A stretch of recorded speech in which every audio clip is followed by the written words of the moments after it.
समय की बात है, एक घने जंगल के पास एक छोटा सा गांव था। गांव के किनारे एक बड़ा सा पीपल का पेड़ था, जिसके नीचे अक्सर जानवरों की बैठकों का ठिकाना होता था। इसी पेड़ के पास दो बिल्लियां रहा करती थीं। एक का नाम था श्यामा और दूसरी का नाम था गोरी।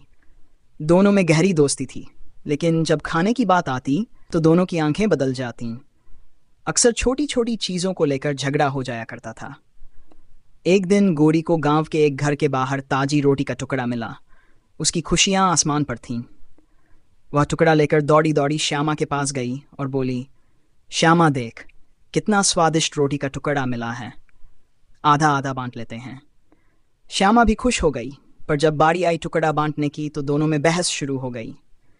गोरी कहती, मुझे लग रहा है तुमने थोड़ा बड़ा हिस्सा रखा है, और श्यामा कहती, नहीं, तुम्हारा हिस्सा बड़ा है। झगड़ा इतना बड़ा कि उन्होंने तय किया कि किसी तीसरे को बुलाया जाए जो निष्पक्ष तरीके से रोटी बांट दे।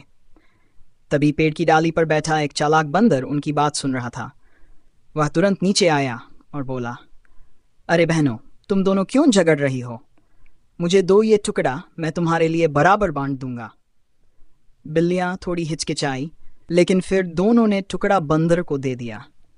बंदर ने रोटी को दो भागों में तोड़ा, पर जानबूझकर एक हिस्सा बड़ा और एक छोटा किया। फिर उसने कहा, अरे ये तो बड़ा हो गया, बराबर करना पड़ेगा। यह कर उसने बड़े हिस्से से थोड़ा सा खा लिया। अब दूसरा हिस्सा बड़ा हो गया।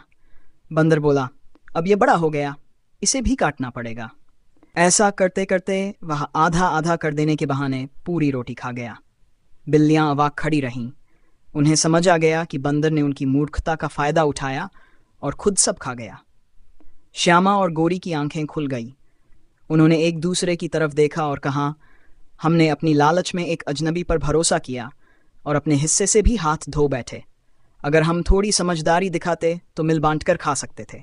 उस दिन के बाद श्यामा और गोरी ने कभी किसी तीसरे पर भरोसा नहीं किया और आपस में प्यार से रहना सीख लिया। अब वे जो भी पातीं मिल बांट कर खातीं और कभी झगड़ा नहीं करतीं। जंगल के बाकी जानवर भी उनकी दोस्ती की मिसाल देने लगे। कहते हैं, जब भी दो लोग आपस में लड़ते हैं और कोई तीसरा बीच में आता है तो सबसे बड़ा नुकसान उन्हीं का होता है जो लड़ रहे होते हैं। इसलिए जिंदगी में कभी भी अपनी आपसी समझदारी को किसी चालाकी के हाथों न सौंपें, वरना पछताना पड़ सकता है।